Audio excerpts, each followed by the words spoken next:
రోజు రాష్ట్ర వ్యాప్తంగా జరిగిన 3 లక్షల గృహప్రవేశ కార్యక్రమంలో భాగంగా అట్టహాసంగా కార్యకర్తల నడుమ సాలూరు మున్సిపాలిటీ 12వ వార్డులో గృహప్రవేశం మరియు ఇండ్ల శంకుస్థాపనలో పాల్గొన్న మంత్రివర్యులు శ్రీమతి గుమ్మిడి సంధ్యారాణి.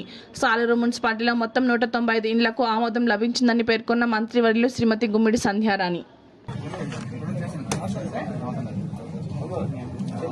అందరికీ నమస్కారం. మీ అందరికీ తెలుసు, కూటమి ప్రభుత్వం వచ్చిన తర్వాత హౌసింగ్ శాంక్షనింగ్ అనేది చాలా ఫాస్ట్ గా జరుగుతుంది. గృహ నిర్మాణ కార్యక్రమాలు గాని, కట్టిన ఇళ్లకి బిల్లులు ఇవ్వడం గాని కూటమి ప్రభుత్వంలో త్వరితగతిన చేయడం జరిగింది.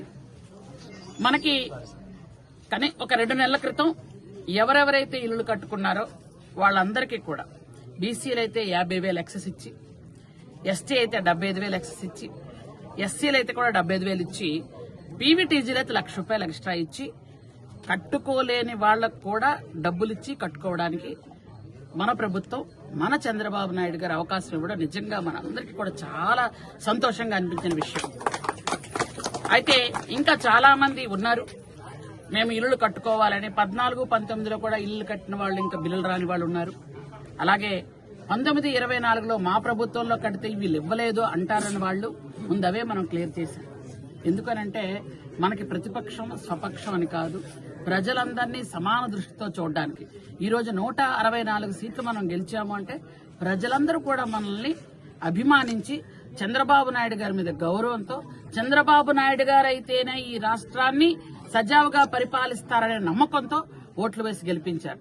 కాబట్టి అర్హులైన పేదవాళ్లందరికీ కూడా ఇల్లులు ఇస్తాం. ఈరోజు సాలూరు మున్సిపాలిటీలో 195 ఇల్లులు శాంక్షన్ అయ్యాయి. ఒక ఇంటికి మనం ఆల్రెడీ ఈ రోజు శంకుస్థాపన చేశాం. మిగిలిన 194 ఇళ్లు కూడా రేపు ఎల్లుండో దపదపాలుగా వాళ్ళంతా శంకుస్థాపన చేసుకుంటారు. ఆ ఇళ్లను కట్టడానికి కూడా మనం పూర్తి స్థాయిలో వాళ్ళకి అన్ని రకాలుగా సహాయ సహకారాలు అందిస్తాం. అలాగే గత కాలంలో కట్టినటువంటి ఇళ్లు కూడా ఈ రోజు ఇప్పుడే మనం గృహప్రవేశం కూడా చేసి వచ్చాం. అలాగే అన్ని గృహప్రవేశాలు కూడా ఈ రోజు గౌరవ ముఖ్యమంత్రి వర్యులు నారా చంద్రబాబు నాయుడు గారి చేతుల మీదుగా మొత్తం రాష్ట్రంలో ఉన్నటువంటి అన్ని గ్రామాల్లో కూడా గృహప్రవేశాలు, శంకుస్థాపనలు జరుగుతున్నా ఇవి పెద్ద ఎత్తున ఒక పండగ కార్యక్రమం లాగా.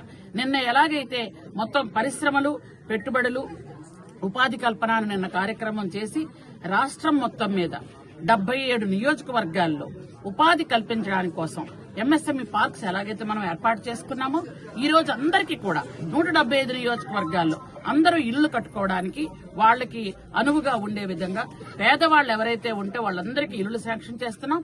ఎవరికైతే స్థలం లేదో వాళ్ళకి స్థలం ఇవ్వడానికి కూడా ప్రభుత్వం పూర్తి స్థాయిలో సిద్ధంగా ఉందని మీ ద్వారా అందరికీ తెలియజేస్తున్నాను. ఎందుకంటే ముఖ్యంగా టౌన్ లో అయితే 2 సెంట్లు, విలేజ్ లో అయితే 3 సెంట్లు స్థలం ఇవ్వడానికి గౌరవ ముఖ్యమంత్రి గారు రెడీగా ఉన్నారు. అది ప్రతిపాదనలు కూడా తీసుకుంటున్నాం. ఎవరికైనా స్థలం లేకుండా అద్దెలలో ఉండి స్థలం కూడా లేని వాళ్ళకి ఖచ్చితంగా స్థలం ఇచ్చి ఇంటికి శాంక్షన్ ఇస్తామని మరొక్కసారి మీ అందరికీ తెలియజేసుకుంటూ, ఈరోజు మీ అందరికీ కూడా తెలుసు 14, 15వ తేదీన మనకి వైజాగ్ లో సమ్మిట్ ఉంది. దానికి దేశ విదేశాల నుంచి అందరూ వస్తున్నారు. ఎందుకనంటే మీరు చాలా మంది అనుకోవచ్చు అది మనకి ఏంటి ఉపయోగం అని. అది 14, 15వ తేదీన కొన్ని కోట్ల పెట్టుబడులు మన ఆంధ్రప్రదేశ్ తరలి వస్తున్నాయి. గత 5 సంవత్సరాలుగా ఆ పెట్టుబడులన్నీ కూడా మాకు ఈ ఆంధ్రప్రదేశ్ వద్దు బాబోయ్ అని పారిపోయిన వాళ్ళంతా ఈరోజు చంద్రబాబు నాయుడు గారు ముఖ్యమంత్రి అయిన తర్వాత మేము పెట్టుబడులు పెడతాం, మేము ఖచ్చితంగా ఆంధ్రప్రదేశ్ లో చాలా మందికి ఉపాధి కల్పిస్తాం, ఆంధ్రప్రదేశ్ లో గౌరవ ముఖ్యమంత్రి నారా చంద్రబాబు నాయుడు గారు ఉండగా మాకు భయం లేదు. ఎందుకంటే ఇంతకు పూర్వం లూలు కంపెనీ పారిపోవడం గాని, మన దగ్గర నుంచి అమర్ రాజా బ్యాటరీస్ పారిపోవడం గాని ఇవన్నీ మనకు తెలుసు. వాటిల్లో లక్షలాది మంది ఉద్యోగాలు చేసేవాళ్లు ఈ రోజు వాళ్ళందరూ కూడా హైదరాబాద్ అమర్ రాజా బ్యాటరీస్ వెళ్లిపోవటం ఎంత దారుణమైన విషయం అంటే హైదరాబాద్ లో రెడ్ కార్పెట్ వేసి ఆ సంస్థను పట్టుకుని వెళ్లిపోయారు. ఇప్పుడు గౌరవ ఎంపీ గారు కూడా ఏమీ అనలేకుండా వెళ్ళిపోయిన పరిస్థితి. కాబట్టి ఈ రోజు అలా కాకుండా ఇక్కడ అన్ని కంపెనీలు రావాలి, చదువుకున్న యువత అందరికీ ఉద్యోగాలు రావాలని ఒక మంచి సంకల్పంతో చేస్తున్నటువంటి కార్యక్రమాలు మీ అందరికీ కూడా తెలుసు. ఈ రోజు సూపర్ 6 పథకాలు సూపర్ హిట్ అయ్యాయి. అందరి ఇళ్లలో కూడా సూపర్ 6 పథకాలు ఉన్నాయి. అలాగే అందరూ కూడా మంచి ఇల్లు కట్టుకోవాలని ఒక మంచి లక్ష్యంతో చేస్తున్నటువంటి ఈ కార్యక్రమాన్ని అందరూ ఆశీర్వదించమని మరొకసారి కోరుకుంటూ థ్యాంక్ యూ వెరీ మచ్.